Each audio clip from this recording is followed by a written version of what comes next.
সকালের নাস্তার টেবিলে একটা মিষ্টি আইটেম না থাকলে অনেকেরই মন ভরে না, যেমন আমার আব্বু। আমি একটা রেসিপি নিয়ে আসলাম চট্টগ্রাম অঞ্চল থেকে। এই রেসিপিটা আমি খেয়েছিলাম কক্সবাজারের মারমেড রিসর্টে। অল্প উপকরণে তৈরি এই বরফিটি খেতে এত ভালো লেগেছিল যে শেফের কাছ থেকে প্রসেসটি শিখে আপনাদের জন্য নিয়ে আসলাম। এটা তৈরি করতে ঝামেলা কম, আবার তৈরি করে একটা এয়ারটাইট বক্সে ভরে ফ্রিজে নরমালে রেখে খেতে পারবেন মাস জুড়ে। একটা শুকনো প্যানে প্রথমে সুজিগুলোকে টেলে নেব। আমি এখানে 1.5 কাপ মানে 1 কাপ আর আধা কাপ সুজি নিয়েছি। চুলোর আঁচটাকে মিডিয়ামে রেখে অনবরত নেড়েচেড়ে সুজিগুলোকে টেলে নিতে হবে। নাড়াচাড়া যদি থামিয়ে দিই তাহলে সুজির নিচের অংশগুলো পুড়ে যাবে। মিডিয়াম আঁচে এই ধরেন 3-4 মিনিট টেলে নিলেই দেখতে পাবেন সুজিগুলো থেকে একটা ফ্লেভার বের হচ্ছে এবং সুজির যে সাদা রঙটা সেটা একটু লালচে হয়ে গেছে। তখনই বুঝতে হবে সুজিগুলো টালা হয়ে গেছে এবং সঙ্গে সঙ্গেই প্যান থেকে অন্য একটা পাত্রে ঢেলে নিতে হবে। তা না হলে প্যানের হিটে সুজির নিচের অংশটুকু পুড়ে যাবে, আর তখন সুজি রান্না করার পর সুজির কালারটা আর ভালো আসবে না। সুজিগুলো টেলে নেওয়া হয়ে গেছে, এবার অন্য একটা পাত্রে ঢেলে রেখে দিচ্ছি। চলে যাচ্ছি বাকি প্রসেসে। ওই একই প্যানে আধা কাপ ঘি নিয়ে নিচ্ছি। এই রেসিপিটা ঘি দিয়েই করতে হবে, তাহলে ফ্লেভারটা ভালো আসবে। এখন গরম মশলা দিয়ে দিচ্ছি 2টি তেজপাতা, 3টি ছোট এলাচ আর 2 টুকরো দারুচিনি। মিডিয়াম আঁচে গরম মশলাগুলোকে ভেজে নিচ্ছি আধা মিনিটের মতো, আর পুরো রান্নাটাই হবে মিডিয়াম আঁচে। এবার দিয়ে দিচ্ছি গাজর কুচি 1 কাপ। আপনারা চাইলে পরিমাণটা বাড়িয়েও দিতে পারেন। ঘি আর গরম মশলার ভেতর গাজরগুলোকে ভেজে নিচ্ছি মিনিট 2। এতে করে গাজরের যে একটা কাঁচা ফ্লেভার থাকে সেটা উধাও হয়ে যাবে। এই গাজরগুলোকে খুব সহজেই কিন্তু কুচি করে নেওয়া যায়। এই যে দেখেন, একটা সালাদ কাটার গ্রেটার দিয়ে আমি খুব সহজেই গাজরগুলোকে কুচি করে নিচ্ছি। এই কুচি করতে আমার 1 মিনিটেরও কম সময় লেগেছে। তবে আপনারা আপনাদের সুবিধা মতো চাকু, বটি বা ফুড প্রসেসর দিয়েও করতে পারেন। গাজরগুলো ভাজা হয়ে গেছে, এবার টেলে রাখা সুজিগুলো এখানে দিয়ে দিচ্ছি। গাজরের সঙ্গে সুজিগুলোকে ভেজে নেব আবার মিনিট 2।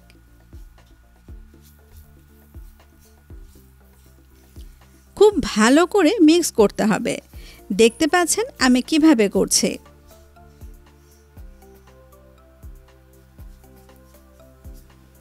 চিনি নিয়ে নিচ্ছি 1 কাপ, সেই সাথে পানি 2 কাপ।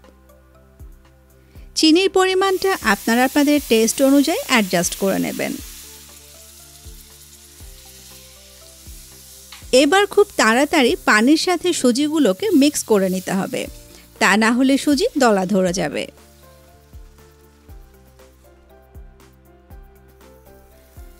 অনবরত নেড়েচেড়ে রান্না করলাম আনুমানিক 3-4 মিনিট। নাড়াচাড়া কিন্তু বন্ধ করা যাবে না। পানি শুকিয়ে গেছে, আবার সুজিগুলো সুন্দরভাবে ফুটে গেছে। এই পর্যায়ে লবণ দিয়ে দিচ্ছি আধা চা চামচ। আর এটাই হচ্ছে চট্টগ্রাম এলাকার ট্র্যাডিশন। মিষ্টি জিনিসে লবণ ওরা দেবেই। নোনতা মিষ্টি খেতে কিন্তু ভালোই লাগে, আর আমি যেহেতু চট্টগ্রামে বড় হয়েছি আমার তো ভীষণ প্রিয়। ভালো করে মিক্স করে নিচ্ছি, আর মিক্স করতে করতেই গরম মশলাগুলো তুলে নিচ্ছি। আমি যেহেতু সুজির বরফি করব, এই গরম মশলাগুলো থাকলে বরফি কাটতে অসুবিধা হবে।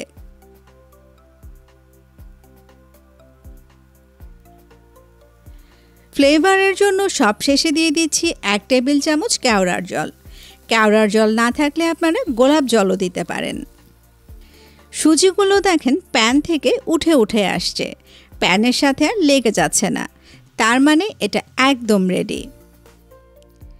এবার একটা প্লেটে পার্চমেন্ট পেপার বিছিয়ে তার উপর সুজিগুলোকে ঢেলে নিচ্ছি। পার্চমেন্ট পেপার না থাকলে আপনারা একটা প্লেটের ভেতর তেল ব্রাশ করেও একই কাজ করতে পারেন।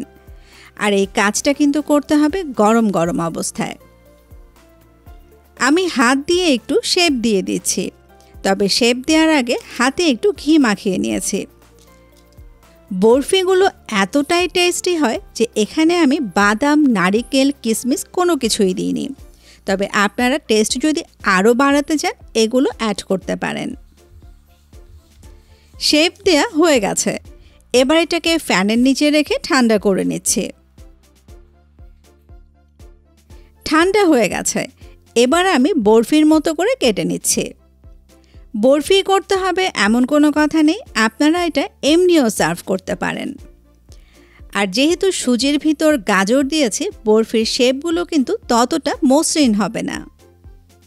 আমি কোথাও নতুন কিছু খেলে এবং টেস্ট যদি ভালো লাগে চেষ্টা করি আপনাদের কাছে উপস্থাপন করতে। এই সুজির বরফিটার টেস্ট আমার কাছে এতটাই ভালো লেগেছিল যে শেফের কাছ থেকে শুনে নিয়ে আপনাদের সামনে নিয়ে আসলাম। দোয়া করবেন ভবিষ্যতেও যেন নতুন নতুন রেসিপি আপনাদের সামনে নিয়ে আসতে পারি। সেই পর্যন্ত সবাই ভালো থাকবেন আর আমাদের জন্য বেশি বেশি করে দোয়া করবেন।